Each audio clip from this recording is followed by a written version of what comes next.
ராமேஸ்வரத்தில் பிரதமர் மோடி பங்கேற்ற விழாவுக்காக அழைத்து வரப்பட்ட ஒன்றிய அரசின் கேந்திரிய வித்யாலயா பள்ளி மாணவ மாணவிகள் 600க்கும் மேற்பட்டோர் பல மணி நேரம் உணவு தண்ணீரின்றி காக்க வைக்கப்பட்டதாக புகார் எழுந்துள்ளது.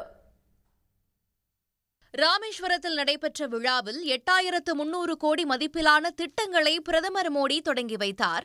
இந்த விழாவில் தென் மாவட்டங்களைச் சேர்ந்த ஏராளமானோர் பங்கேற்ற நிலையில் மண்டபம் கேந்திரிய வித்யாலயா பள்ளி மாணவ மாணவிகளும் முழு சீருடையுடன் கலந்து கொண்டனர்.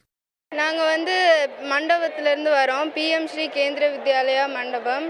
நாங்கள் பிஎம்மோட பாமன் பிரிட்ஜ் இனாகுரேஷனுக்கு நாங்கள் வந்திருக்கோம். நாங்கள் இங்கே உட்காந்து பிஎம் நம்ம தமிழ்நாடுக்கு என்னென்ன ஃபெசிலிட்டிஸ்லாம் பண்ணியிருக்காங்கன்னு நாங்கள் கவனிச்சோம்.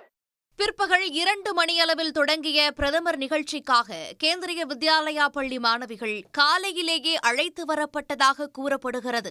காலை 8 மணியளவில் மாணவ மாணவிகளுக்கு சிற்றுண்டி வழங்கப்பட்ட நிலையில் பிற்பகல் 3 மணிக்கு விழா முடிந்து செல்லும் வரை உணவு தண்ணீர் எதுவும் வழங்கப்படவில்லை என புகார் எழுந்துள்ளது. விடுமுறை நாளில் மாணவ மாணவிகளை அழைத்து வந்ததுடன் கடும் வெயிலின் தாக்கத்திற்கு நடுவே பல மணி நேரம் உணவு தண்ணீரின்றி அவர்களை காக்க வைத்தது பெற்றோர் மத்தியில் அதிருப்தியை ஏற்படுத்தியுள்ளது. உடனுக்குடன் செய்திகளை தெரிந்து கொள்ள சன் நியூஸ் பெல் ஐகானை கிளிக் பண்ணுங்க.